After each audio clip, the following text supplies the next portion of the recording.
Just down the street and around the corner from where we are tonight sits the old manse of the First Presbyterian Church. It was on a Saturday night when there was a knock at the door of the manse.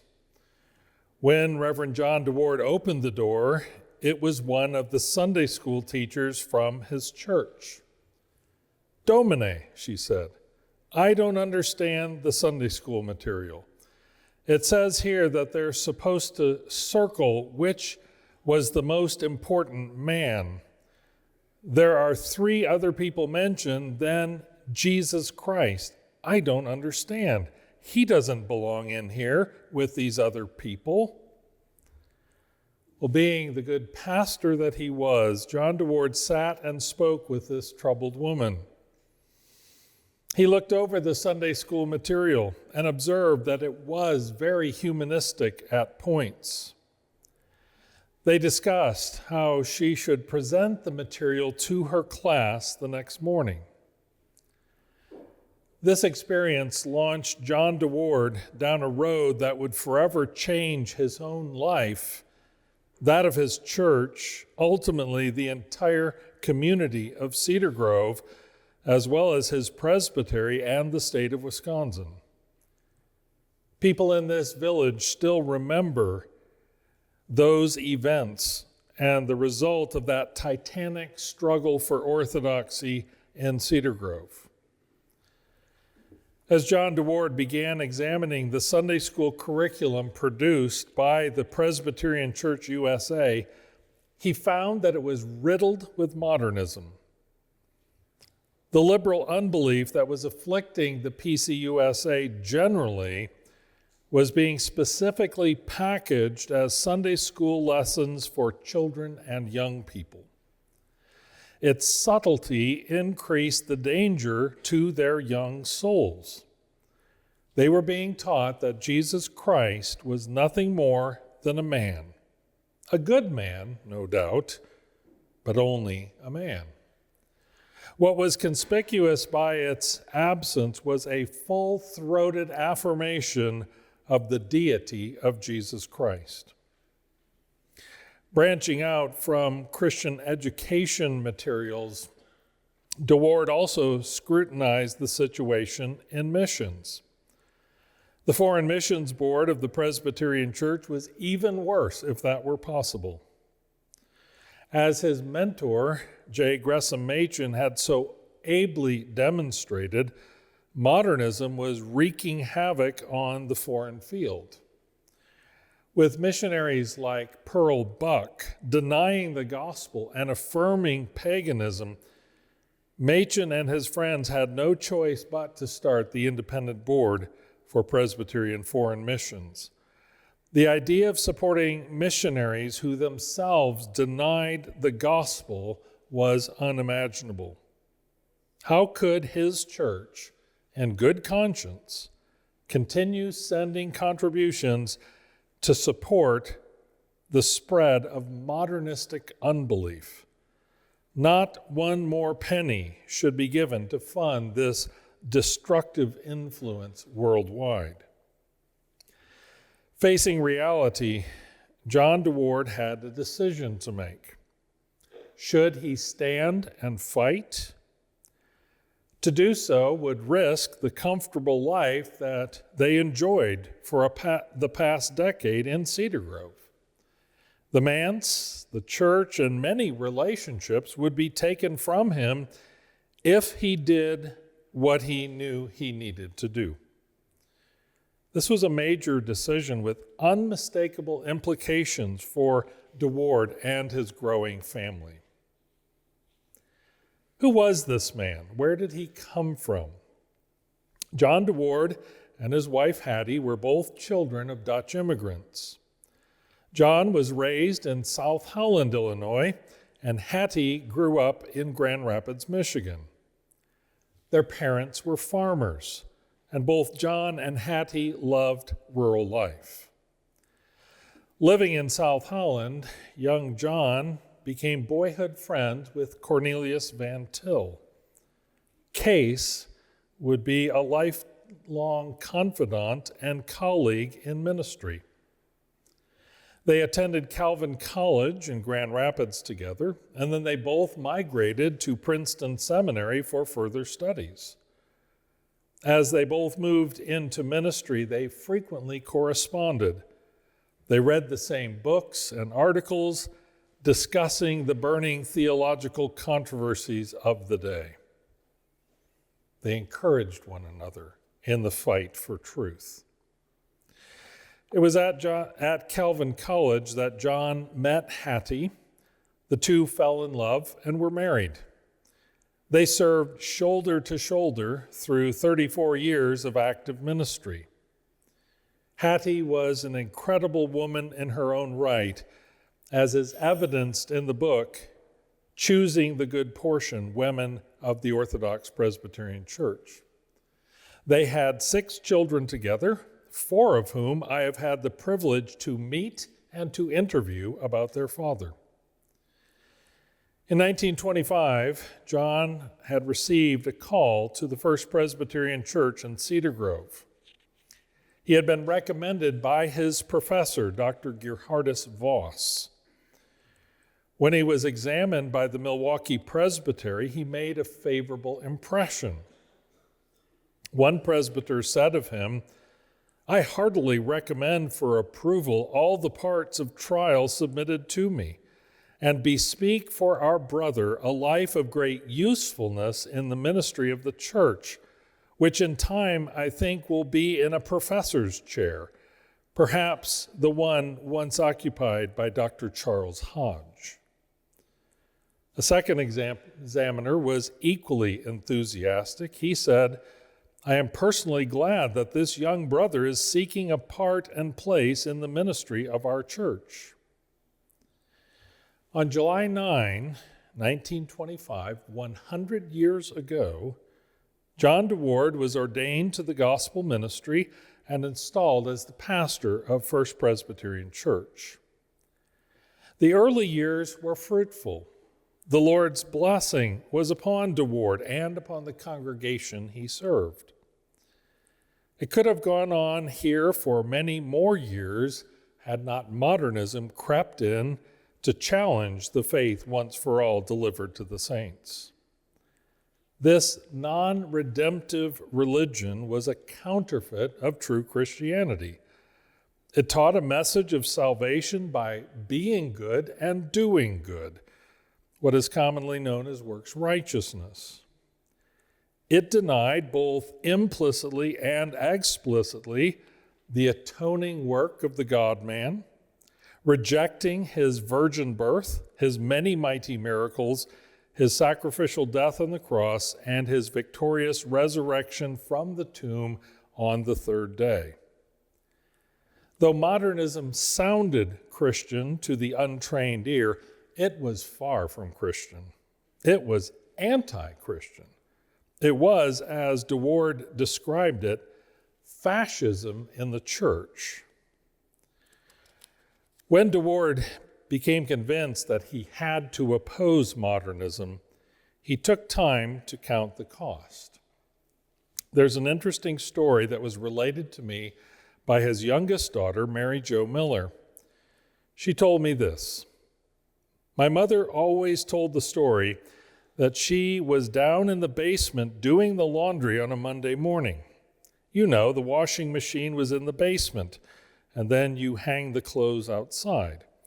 So he came down where she was busy with her washing, and he had this letter in his hand. And he said, 'Mother, if I send this letter in, we are going to be out of a job. We'll have to leave this house. I don't know what we're going to do with our children. If I send this in, we are in trouble.' And she said, 'Just get it in the mail. I need to get the clothes out.' You know, just do it. Don't bother me. I'm busy. Let it be what it will be and get on with it." She was supportive in her own way to a degree that suited her. I knew I think she knew that it was inevitable because this was going to happen. Maybe she had already dealt with it. I don't know. But he wanted her to understand that this would be really hard.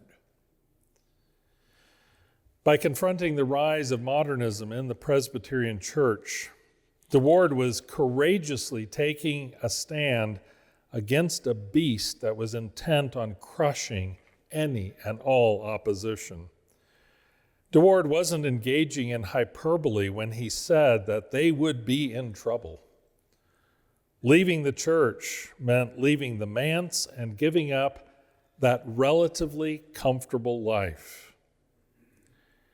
From that point on, DeWaard spoke out clearly and strongly against modernism. He warned about the various agencies of the PCUSA that were laced with liberal unbelief. He was neither shy nor timid in his assessments. To understand the risk he ran and the courage DeWaard exhibited, let me hearken back to that horrible motion that was passed by the 1934 General Assembly. I spoke about it in our first lecture, but it bears repeating. A church member or an individual church that will not give to promote the officially authorized missionary program of the Presbyterian Church is in exactly the same position with reference to the Constitution of the Church as a church member or an individual church that would refuse to take part in the celebration of the Lord's Supper. Now, while this motion specifically required financial support, I think it also assumes broader support of the agencies and programs of the PCUSA establishment. Yes, they wanted money, but they also wanted acceptance and the endorsement of ordinary church members. You see, they desired unity, but only on their own terms. Dissenters should keep their objections to themselves and not cause trouble, thank you. Support us heartily and entirely, they suggested. Get behind us and don't criticize our stances, they demanded.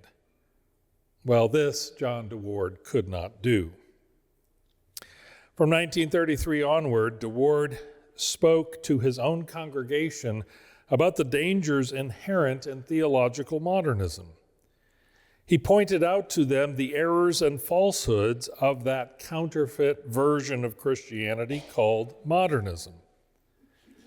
These attacks intensified, convincing the majority of the members of the First Presbyterian Church of Cedar Grove that there was a clear and present danger to their souls. That danger came not from secular forces outside the church, but from church members and church agencies from within the body. A frequent target of DeWaard's attacks was the Board of Christian Education of the PCUSA. The publications of this official arm of the Presbyterian Church frequently promoted theological liberalism, such as he had already discovered in the Sunday school materials. Well, not everyone in Cedar Grove was convinced.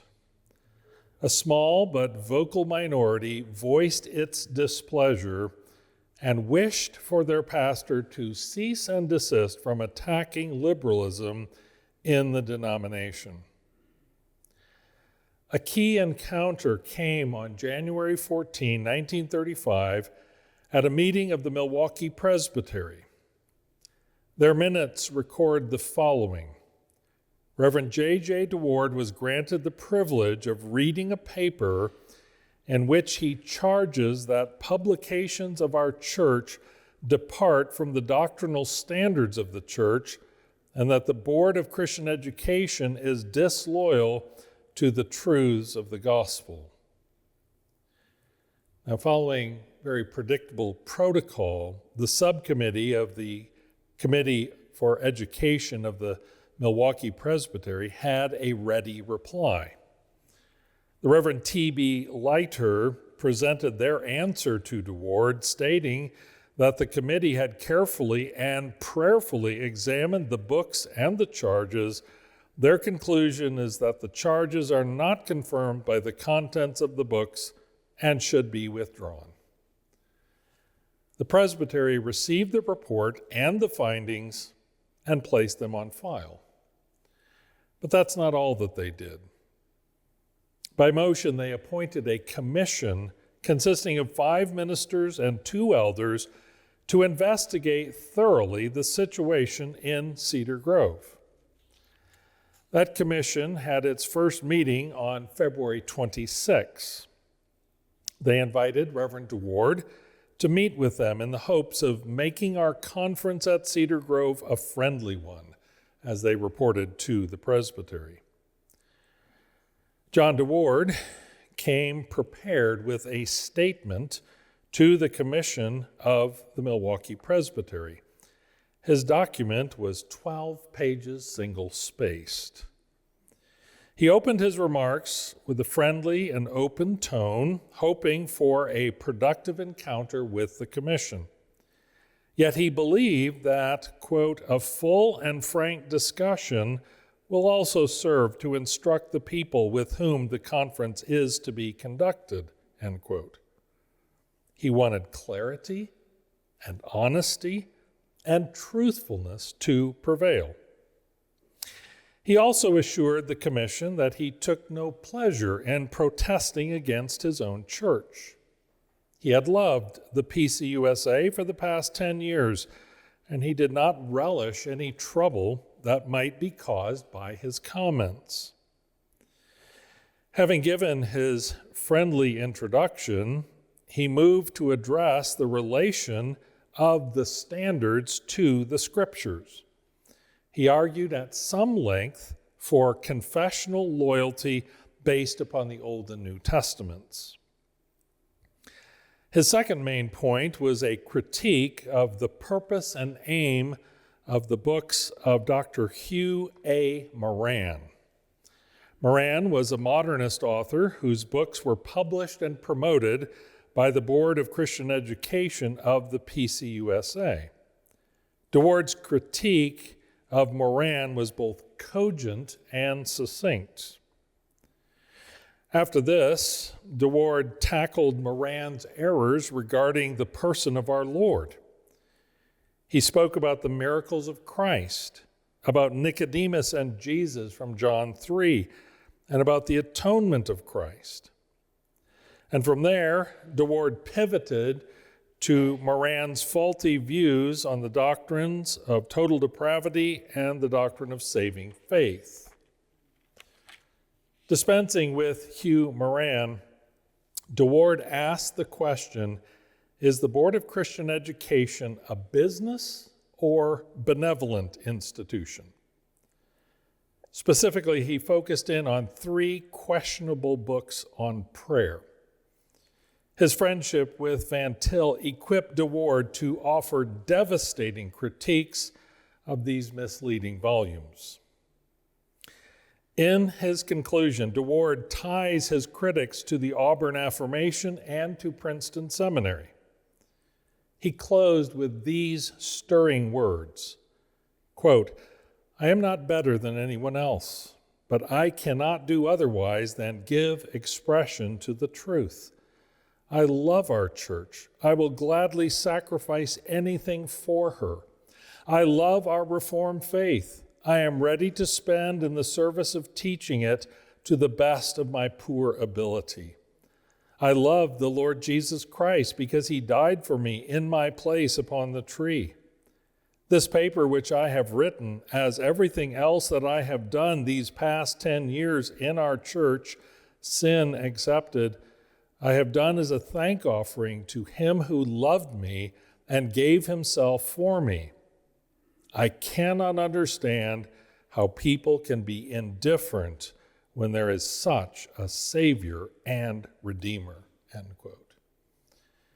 DeWaard's paper was a tour de force. He threw down the gauntlet, hoping to win the day for the truth. But sadly, the commission was not convinced. On May 21st, 1935, the commission traveled to Cedar Grove and met with all the officers of the church. DeWaard was present for the first part, but he left after a time. As the commission talked with the elders and deacons, they quickly discovered that the officers of Cedar Grove were as staunch as their pastor. The officers told the commission that they could not support either the Foreign Missions Board or the Board for Christian Education due to the modernism in both agencies of the Presbyterian Church. One interesting aspect of the situation in Cedar Grove has to do with the Women's Missionary Society, known as the Ladies' Bethesda Sewing Circle. Apparently, the majority of the ladies had refused to send undesignated money to the Milwaukee Presbyterian Society due to modernism. A minority of the sewing circle ladies appealed to the session, which upheld the decision of the majority and directed them where to send their gifts. But now the dissatisfied minority was appealing to the commission of the presbytery. Also, during the meeting with the commission, one woman from the church complained about the influence of Pastor DeWaard, reading various quotations from his public preaching and teaching. All of this was reported on April 22 to the Presbytery of Milwaukee by Howard Johnston, pastor of Emmanuel Presbyterian Church in Milwaukee and the chairman of the commission. It is clear from the correspondence that some were considering charges against Reverend DeWaard. On the next day, the presbytery erected a permanent judicial commission of 4 ministers and 3 elders, each serving a 6-year term. They also adopted the report of the commission and directed that Brother DeWaard desist from such utterances as prove divisive, and that both minister and people of the Cedar Grove Church continue the same loyal support to the Presbyterian Church and its agencies which they have given in the past. In other words, be quiet, we want your money. The presbytery left open the possibility of judicial charges against DeWaard. On June 11, 1935, the Cedar Grove Commission offered a report which was referred to the Permanent Judicial Commission. At the same meeting, a petition was received from 25 members of the Cedar Grove Church against Reverend DeWaard. Now, it's important to note that well over 300 members supported their pastor. The minority petition read, "We, the undersigned, hereby petition the Milwaukee Presbytery to dissolve the pastoral relation existing between the Reverend J.J. DeWaard and the Cedar Grove Church. Our reason for making this request is that the peace and unity of the church has been destroyed. Suspicion and antagonism has been created toward the denomination of which we are a part, and the interests of the kingdom of Christ are placed in jeopardy." This petition was also referred to the Permanent Judicial Commission. The Permanent Judicial Commission reported back to the presbytery on July 1st, 1935, with recommendations.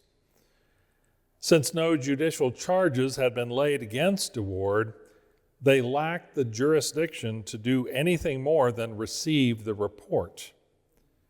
They did suggest that another special committee of 5 be erected. When that new special committee reported back at the end of July, they still did not have judicial charges against DeWaard, though they clearly favored the petition of the 25 members to dissolve the pastoral relationship. To move matters forward, they recommended allowing the pursuit of administrative case rather than as a judicial matter. so no charges will handle this administratively. That could allow them to dissolve the pastoral relationship and send Reverend DeWaard packing. The Permanent Judicial Commission met on September 12 and again on September 19 in an administrative capacity. They held hearings where each side got to present their concerns. When Reverend DeWard's side met with the commission, 42 members of the church accompanied their pastor. At the fall stated meeting on September 24, the presbytery received a petition from DeWard, 6 ruling elders, 4 deacons, and 3 trustees. And these asked that the presbytery not dissolve the pastoral relationship. They gave 4 reasons. First of all, it would destroy the peace and unity of the Cedar Grove Church. Second, it would destroy the usefulness of the church to the denomination. Third, the 25 gave no good reason for granting their request. And fourth, it would lead to the dissolution of the congregation in Cedar Grove. Well, this was also referred to the Permanent Judicial Commission for consideration. After lunch, the commission reported back on their work. They had reached several conclusions. First, discord and dissension existed in Cedar Grove. Second, the people's confidence in the boards and agencies of the PCUSA was undermined. Third, Pastor DeWard had created the situation through a prolonged and injudicious emphasis upon controversial matters over a period of approximately 3 years. Fourth, a partisan spirit had arisen, fed by literature adversely criticizing the board's judicatories and denominational leadership. And 5, Pastor DeWard had contributed to these dynamics. They also recommended 3 things. They recommended first that Brother DeWard be directed to desist from adversely criticizing the board publicly in his church and privately among the people. Second, that the pastor in session be directed to bring matters of concern in a regular way to the presbytery through the constitutional channels open to them. And third, that the session be directed to send benevolent contributions to the boards within the assigned quota. In other words, be quiet and send us your money. The report and its recommendations were adopted by the presbytery. In response, DeWard made a statement to the presbytery that he could not obey recommendations 1 and 3, but that he and his session would agree to follow the second recommendation. After much debate and maneuvering, a motion was finally passed to dissolve the pastoral relationship between DeWard and the Cedar Grove congregation. DeWard announced his intention to complain their action to the Synod of Wisconsin in October. The complaint to the Synod of Wisconsin was heard on October 29, 1935 in Green Bay. The Permanent Judicial Commission of the Synod of Wisconsin was filled with and controlled by modernists. Also appearing before that same body was the Reverend Arthur Perkins, who was appealing his conviction by the Winnebago Presbytery. Neither man had any realistic hope for justice from that commission. Unsurprisingly, Perkins' appeal and DeWard's complaint were denied. The only remaining option was appealing to the General Assembly. Both men appeared before the May 1936 General Assembly in Syracuse, New York, and predictably, their cases were once again rejected.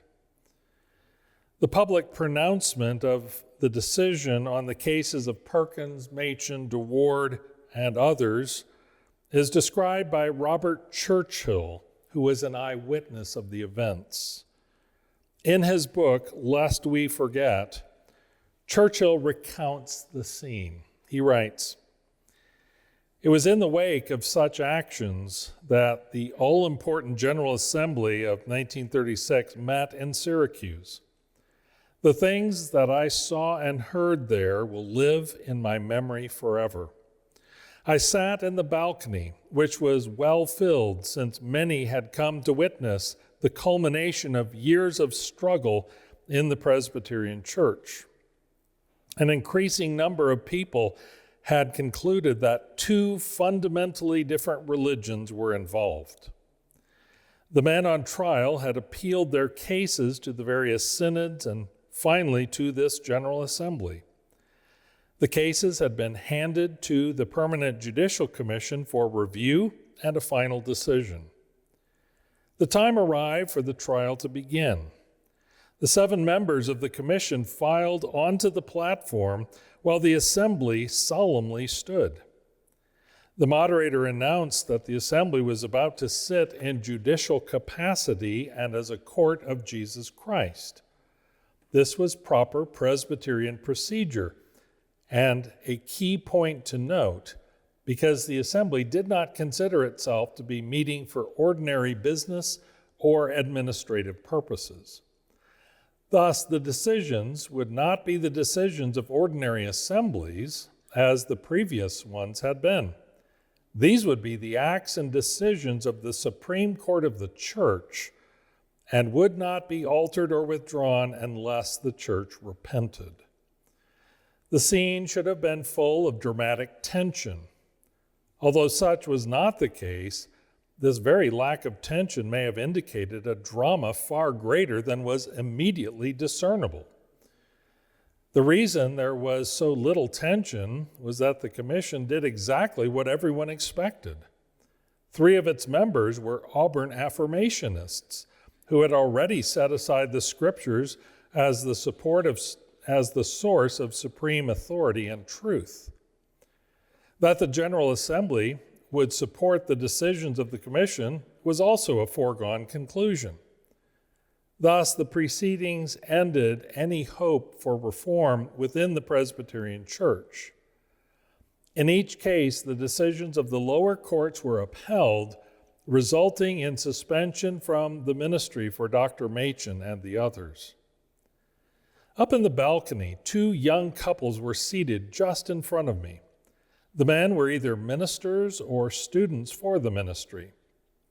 As each adverse decision was given and sustained by the assembly, these men in great excitement would utter phrases that said, in effect, "Great stuff, what a church."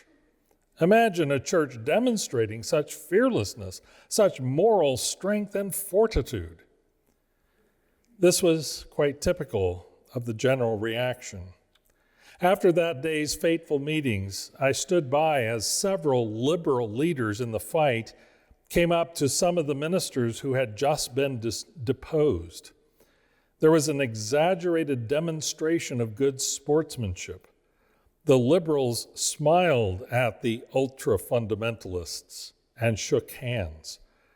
These leaders told Dr. Machen and the other ministers that they had put up a good fight and that they had respect for them. They also told of their disgust with the other fundamentalists in the church who were afraid to take similar stands for fear of losing their jobs.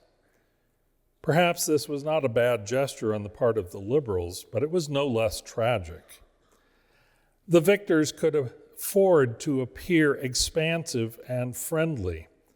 They had just secured a vast and goodly heritage. The fact that this heritage had been built through the blood, sweat, and prayers of a more scripturally sound group of men meant nothing to them. To the liberals, the church had been rescued from men who held the old impossible view that the scriptures were the infallible and authoritative word of God. End quote. Well, having exhausted all the avenues for appeal, DeWaard awaited the enactment of the censure and the formal dissolution of the pastoral relationship between himself and the First Presbyterian Church. That story is well known as DeWaard preached his final sermon to his congregation. And as he walked out of the sanctuary that day, the vast majority of the congregation rose to their feet and followed their beloved leader out of the building. A handful remained to hear the representative of the presbytery read out the judgment of the Presbyterian Church USA. Those who left with Reverend DeWaard soon met for worship, and they began their plans to build the very building in which we are seated here tonight. Calvary Orthodox Presbyterian Church rose out of the ashes of the old church, continuing and preserving the heritage of Reformed Christianity that the modernists had long ago abandoned. John DeWaard would serve Calvary for a few more years before taking a call to Rochester, New York. He served that congregation until his retirement. His homegoing was as sweet and simple as you could imagine. His daughter Mary tells the story well. She says, in August of 1959, he was in Ottawa, Canada, where he was scheduled to preach at a Christian Reformed church. He was to preach in the morning in English and then Dutch in the afternoon. He was in big demand in Canada.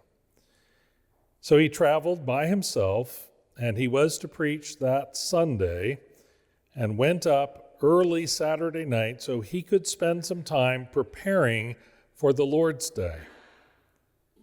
In the morning, the hostess couldn't rouse him. He had died gently in his bed. And thus ended the earthly race of that quiet hero and the valiant warrior, John J. DeWaard. Thank you.